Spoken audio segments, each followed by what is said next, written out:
रिश्ते चाहे सगे हो या सौतेले, अगर निभाने की चाहत हो तो इंसान खुशी खुशी हर रिश्ता निभा सकता है।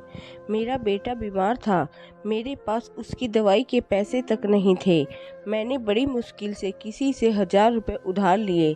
मुझे उम्मीद थी कि वो मेरी मदद ज़रूर करेगी और पैसे लेकर मैं घर आ गई।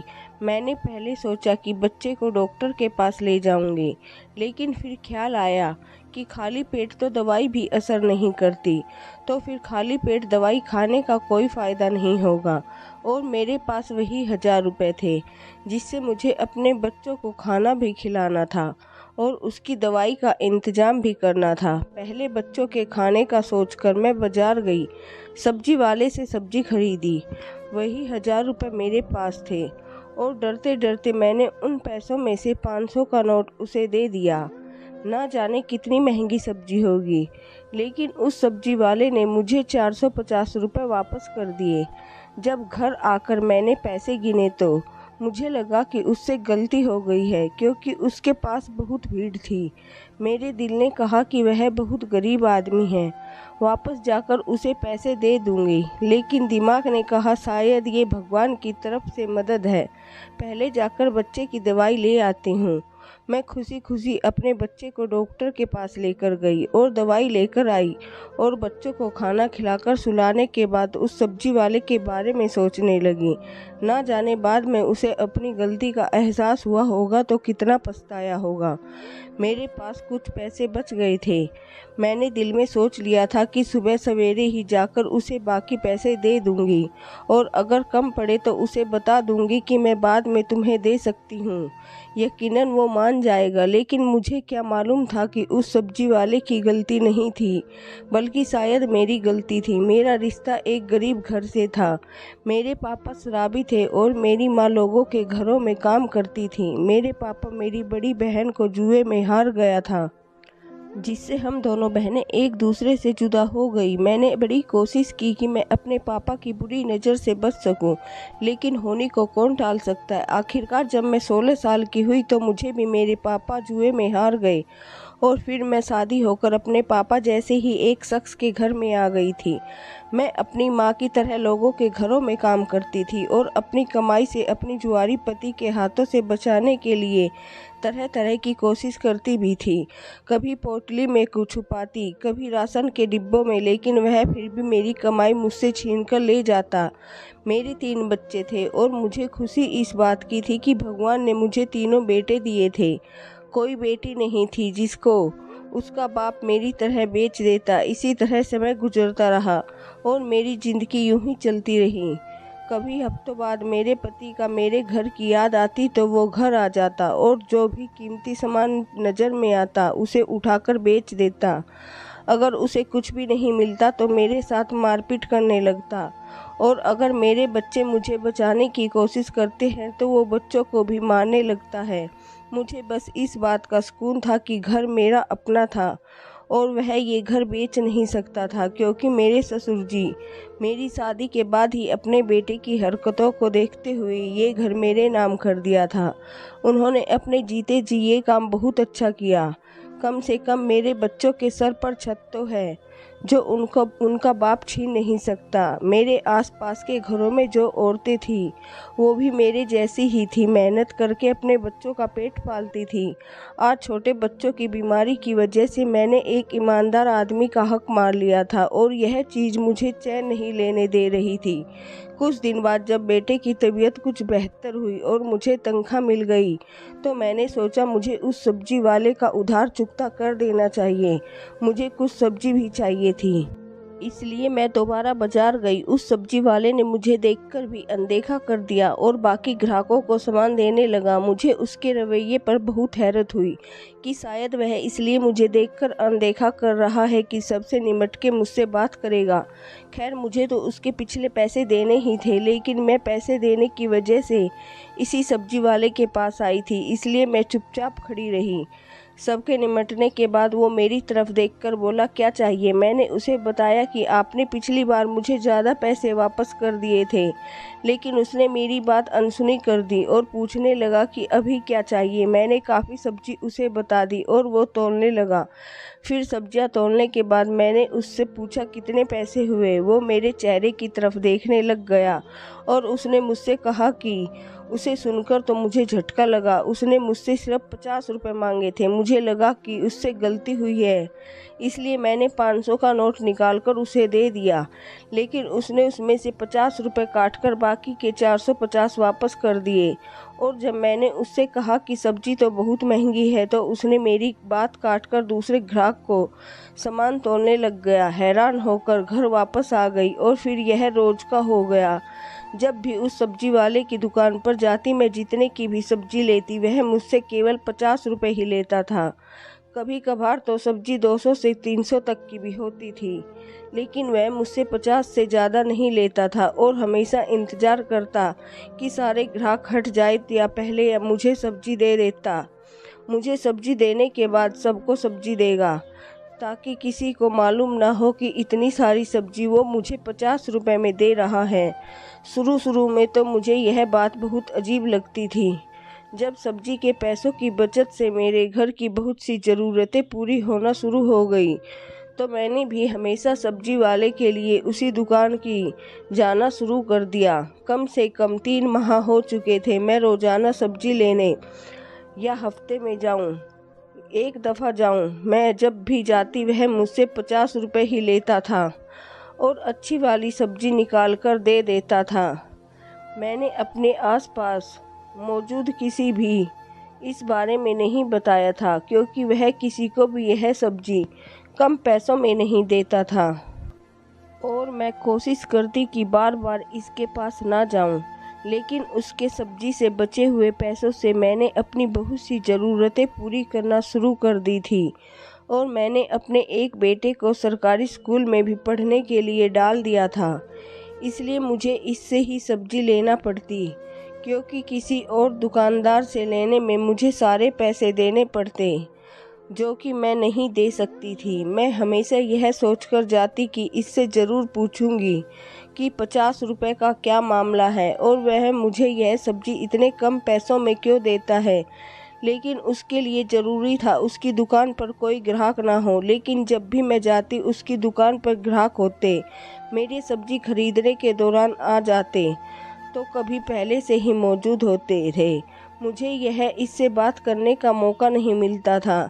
इस सारे मामले में उसका कोई गलत मकसद होता तो मैं औरत थी, मुझे अंदाज़ा हो जाता उसकी नीयत का, लेकिन उसका ऐसा कोई इरादा नहीं था, क्योंकि वो मुझे नज़र उठाकर भी नहीं देखता था, बल्कि वह किसी औरत को नज़र भरकर भी नहीं देखता, और यह बात उसकी शराफत की दलील थी। सवाल यह था कि अगर वह मेरी गरीबी की वजह से तरस खाकर मेरी मदद करता चाहता है, तो ऐसे तो बहुत से लोग थे जिनको मदद की ज़रूरत थी। लोग तो ऐसे भी थे जो 2-3 दिन तक भूखे रहते हैं, तो वह उन लोगों की मदद क्यों नहीं करता, मेरी मदद क्यों करता है? यह बात मुझे सोचने पर मजबूर करती थी और मेरे हर सवाल का सिर्फ सब्जी वाले के पास ही जवाब था, लेकिन मुझे उससे बात करने का मौका नहीं मिल रहा था। एक दिन जिस घर में मैं काम करती थी, वहाँ पर कोई बहुत बड़ी दावत थी। मालकिन ने मुझसे कहा कि मैं बाजार से सब्जी ले आऊँ और राम सिंह की मदद करूँ। मेरे कदम खुद ब खुद उस दुकान की तरफ बढ़ने लगे। मैंने सोचा कि आज तो अच्छी खासी सब्जी चाहिए, तो कम से कम 2 या 3 हज़ार की होगी। आज सब्जी वाला क्या करेगा? मैंने सारी सब्जी जब तुलवाई तो मुझे उसके चेहरे पर हैरत नज़र आई, लेकिन उसने फिर खामोशी से सब्जी तोलना शुरू कर दी और जब पैसों की बारी आई तो मैंने उसके हाथ में 5,000 रुपये दे दिए, जो कि मुझे मालकिन ने दिए थे।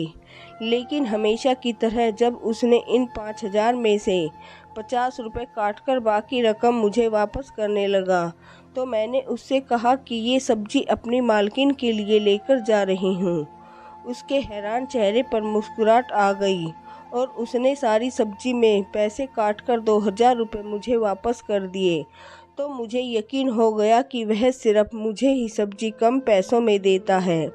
उसकी दुकान पर उस दिन समय से कुछ ज़्यादा ग्राहक मौजूद थे, इसलिए मैं आराम से सवाल ना कर सकी। उस दिन तो मैं सारा दिन दावत में लगी रही और उससे अगले 2 दिन तक मुझे टाइम नहीं मिल सका तो मैं सब्जी वाले की दुकान पर जाऊं।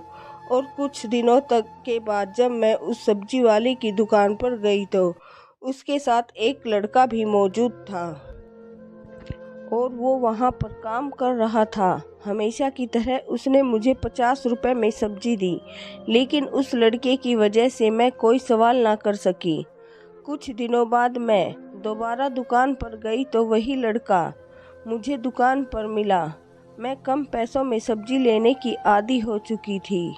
मुझे हैरत हुई जब लड़के ने भी मुझे सारी सब्जियां 50 रुपए में ही दी। मैंने जब उस लड़के से सवाल किया कि उसने मुझे 50 रुपए ही क्यों लिए, तो उस लड़के ने बताया कि ये बात तो उसे खुद समझ नहीं आ रही कि उसने दुकान के मालिक ने उसे यह बात क्यों कही थी, क्योंकि वह सिर्फ मालिक का कहना पूरा कर रहा था। दुकान के मालिक ने उससे कहा था कि मैं जब भी यहाँ आऊँ, किसी भी समय कोई भी चीज़ लूँ तो 50 रुपए ही लेना। मैंने आज भी सब्जी ली, उसकी कीमत 300 रुपये जितनी होगी, लेकिन उसने मुझसे 50 रुपये ही लिए। मैंने उससे पूछा कि तुम्हारा मालिक कब आएगा, तो इस पर उसने कोई जवाब नहीं दिया और मैं और भी ज़्यादा हैरत में जब पड़ गई थी और मुझे अपने सवालों के जवाब भी चाहिए थे। अब तो मुझे ये बात नामुमकिन सी लगने लगी, और क्योंकि अब अक्सर दुकान पर वो लड़का हुआ करता था और वो सब्जी वाला खुद नहीं होता था। सब्जी तो मुझे वैसे ही मिल रही थी और अच्छी ही सी सब्जी मिल रही थी, लेकिन मुझे मेरे सवालों का जवाब नहीं मिल रहा। उन दिनों ये हुआ कि मेरे दोनों बड़े बेटे स्कूल जाना शुरू हो गए थे और मुझे अच्छे भविष्य की उम्मीद नज़र आ रही थी, और ये सब उस कम कीमत सब्जी की वजह से ही मुमकिन हुआ, क्योंकि उससे पहले तो मैं सिर्फ बच्चों के 2 वक्त की रोटी पूरी करने के लिए सोचती रहती थी। लेकिन जब मेरे पास बचत के कुछ पैसे आना शुरू हुए तो मैंने उनकी पढ़ाई के लिए भी सोचना शुरू कर दिया। अब मुझे कुछ उम्मीद नज़र आ रही थी, मेरे बच्चे पढ़ लिख कर किसी मुकाम पर पहुंच जाएंगे और फिर शायद मेरी जिल्लत भरी ज़िंदगी भी ख़त्म हो जाएगी। जब से ये सिलसिला चल पड़ा तो मैं ज़्यादा पढ़ी लिखी तो नहीं थी, लेकिन हिंदी किसी हद तक पढ़ लेती थी। इसलिए अपने तरीके से मैंने सब्जी का हिसाब लिखना शुरू कर दिया, और वो इसलिए मेरे दिल में यही ख्याल था कि कभी ज़िंदगी में मेरे पास इतने पैसे हुए तो सब्जी वाले का सारा उधार एक बार में ही चुका दूंगी। सब्जी वाले का ये राज मैंने अपने बच्चों को भी नहीं बताया था, क्योंकि बच्चे बात करते हुए अगर अपने दोस्तों में कह देते तो मेरे लिए मुश्किलें खड़ी हो जाती, क्योंकि सबसे पहली बात मेरे किरदार पर आ जाती। और मैं गरीब जरूर थी लेकिन बद किरदार नहीं थी। लेकिन ये बात तो कोई ना समझता और सब मुझसे सवाल करने लगते कि वो इतने कम पैसे में तुम्हें सब्जी क्यों देता था। इन सब मामलों को लगभग 7-8 महीने हो चुके थे और अभी तक उस बंदे से सवाल नहीं कर सकी थी, और आखिरकार एक दिन मुझे मौका मिल ही गया। मैं शाम को देर से काम से आ रही थी, इसलिए सब्जी लेने देर से गई। उस वक्त दुकान पर सब्जी वाला खुद था, वो दूसरा लड़का आज नहीं था और कोई ग्राहक भी नहीं था। मैंने जाते के साथ उससे सवाल कर लिया, तुम ये सब्जी 50 रुपए में ही क्यों देते हो और इसकी वजह क्या है? तुम मेरी इस तरह से मदद करते हो? तो उसने मुझे कहा, मैं सिर्फ ये बताओ कि क्या इस वजह से तुम्हारी किसी तरह की मदद हो सकती है? तो मैंने उसे बताया कि मैंने अपने दोनों बच्चों को स्कूल में एडमिशन करा दिया है। स्कूल में और घर में भी बहुत सी छोटी मोटी चीज़ें ले ली है जो मेरे पति की नज़र से बचा कर रखी है। उसने कहा कि मैं यही चाहता था कि तुम्हारी मदद हो जाए। आज तक मैंने तुम्हारी तरफ गलत नज़र से नहीं देखा और ये बात तुम भी जानती हो। मेरा मकसद सिर्फ तुम्हारी मदद करना था, लेकिन मेरा सवाल तो वहीं का वहीं था कि अगर वो मदद करना चाहता था तो यहाँ पर तो बहुत से लोग हैं जिनकी वो मदद करने की ज़रूरतें पूरी कर सकता था। जिस जगह पर उसकी दुकान थी उसके आस पास गरीब लोग ही रहते थे, वहाँ तो सभी गरीब थे, तो वो मेरी ही मदद क्यों करता है। जब मैंने ये सवाल उससे किया तो वह घबरा गया, रोकर कहने लगा कि आपके सवाल का जवाब तो मेरे पास है, लेकिन मैं देना नहीं चाहता। मैंने जब उससे जिद की तो वह मेरे सवाल का जवाब दे या मैं उससे सब्जी नहीं खरीदूंगी, तो वो और ज़्यादा परेशान हो गया। उसने मुझसे वादा लिया कि वो मुझे मेरे हर सवाल का जवाब देगा, लेकिन सब्जी हमेशा उसी की दुकान से लूँगी। मैंने उससे वादा कर लिया। उसने कहा कि कल शाम के बाद मैं उसके घर पर आ जाऊँ, मुझे मेरे हर सवाल का जवाब देगा, लेकिन मैं उसके घर नहीं जाना चाहती थी। उसने जल्दी जल्दी मुझे अपने घर का पता बताया और मैं उसके घर आने से इनकार करने ही वाली थी कि मुझे सारे सवालों के जवाब इधर ही दे दे, लेकिन उस वक्त दुकान पर एक और आदमी आ गया। मुझे खामोश होना पड़ा। मैंने उस समय वो सब्जियां उठाई और घर आ गई, लेकिन जब मेरी सारी रात इसी फिक्र में गुजरी, आखिर उसने मुझे बुलाया क्यों है, और वो भी शाम के बाद, और अगर मैं नहीं गई तो शायद सारी उम्र जवाब नहीं ले सकूंगी, और अगर चली गई तो मेरे साथ वो जाने ना जाने क्या कर दे, क्योंकि मर्द का क्या भरोसा। मेरी ज़िंदगी में आने वाले सारे मर्द ऐसे ही मिले थे, सिर्फ ये सब्जी वाला कुछ ठीक ठाक लगता था, लेकिन इससे मुझे अकेले अपने घर क्यों बुलाया। सारी रात सोचने के बाद मैंने फैसला लिया कि मुझे एक बार तो जाना ही चाहिए, और ना ही मैं इतनी कमज़ोर हूँ कि अगर मेरे साथ कुछ गलत करने की कोशिश करेगा तो मैं खुद को बचा नहीं सकूँ। अब मुझे बेसब्री से शाम का इंतज़ार था। मैं जल्दी से काम से वापस आ गई और अपने दोनों बेटों को पास छोड़कर उसको सख्ती से समझाकर घर से बाहर मत जाना, मैं थोड़ी देर में ही आ जाऊंगी, एक ज़रूरी काम से जा रही हूँ। मैंने अपने कुर्ते के अंदर एक छोटी छड़ी छिपाई और घर की तरफ चल दी, और छड़ी मैंने इसलिए रखी कि मुसीबत में काम आ सके, अगर ज़रूरत पड़े तो। जैसे जैसे मेरे कदम उसके घर की तरफ बढ़ रहे थे वैसे वैसे मेरी धड़कनें बढ़ रही थी। उसके घर के दरवाजे पर पहुंचकर एक बार तो दिल ने कहा कि पलट जाऊं, जो जैसे चल रहा है वो वैसे ही चलने दो, मुझे क्या ज़रूरत है सवाल करने की। मेरी तो ज़रूरतें पूरी हो रही है और मेरे बच्चों को खाना मिल रहा है, अच्छी पढ़ाई हो रही है और मेरे घर की ज़रूरतें भी पूरी हो रही है। मुझे इस राज को राज ही रहने देना चाहिए, लेकिन मेरे अंदर की आत्मा मुझे चैन नहीं लेने दे रही थी, और बार बार मेरे अंदर ये बात आती कि एक बार अंदर जाना चाहिए। उसके बाद मैंने दरवाज़ा खटखटाया। दरवाज़ा खटखटाने के बाद मेरा दिल और तेज़ धड़कने लगा और मुझे यहाँ आने का फैसला गलत लगने लगा। उससे पहले मैं यहाँ से पलट जाती, दरवाज़ा खुल गया और मुझे दरवाजे पर सब्जी वाले की सूरत नज़र आई। मुझे दरवाजे पर खड़ा देखकर उसके चेहरे पर मुस्कुराहट नज़र आने लगी और उसने मुझे अंदर आने के लिए कहा। अब जब यहाँ तक आ गई थी तो आगे भी मुझे हिम्मत करनी ही थी। मैंने डरते डरते घर का अंदर कदम रखा और बाजू के अंदर छुपी हुई छड़ी को अपनी पकड़ बना ली। जब मेरे अंदर कदम बढ़ाए तो अंदर जाते ही उसने तुरंत लाइट जला दी और रोशनी होते ही जिस चीज़ पर मेरी नज़र पड़ी तो मैं चौंक गई। मुझे यूँ लगा कि जैसे कमरे की छत मेरे सर पर आ गई हो। जब मेरे पति के हाथों मुझे मेरे माता पिता ने बेचा था, उसके बाद से मैंने अपने माता पिता से कोई संबंध नहीं रखा। मुझे नहीं पता कि मेरी बहन या माता पिता किस हाल में है, और मैंने तो समझ लिया था कि वो मेरे लिए मर चुके हैं, और कभी भूलकर भी उनके बारे में नहीं सोचा था। कभी माँ का ख्याल आता था, लेकिन शादी के 3 वर्ष बाद ही मेरी माताजी को मेरे पिताजी ने किसी जगह जुए में हार गए थे, और उसके बाद का कुछ पता नहीं था कि उन सब को मरा हुआ मारने के बाद मैंने भी कभी नहीं सोचा था कि उनसे सामना होगा। स्टोर के बिस्तर पर पड़े मुझे अपने पिताजी लेटे नजर आए और मुझे उसे देखकर और ज़्यादा नफरत का एहसास हुआ। कि हम लोग जिस हाल में भी हैं मुझे सिर्फ उसी आदमी की वजह से हैं। लेकिन उसकी हालत इतनी ख़राब थी कि उनसे तो नफ़रत भी नहीं कर पा रही थी। मेरे पीछे मौजूद सब्जी वाले ने मुझे कहा कि आपने इनको पहचाना। मेरी तो ज़बान बंद हो चुकी थी। मैं क्या जवाब देती। मेरी हालत देखकर उसने कहा कि ये आदमी आपके पिताजी हैं। सिर्फ आपके नहीं बल्कि मेरे भी हैं। आपका भाई हूँ। और ये सुनकर मुझे तो आश्चर्य हुआ और बहुत बड़ा झटका लगा।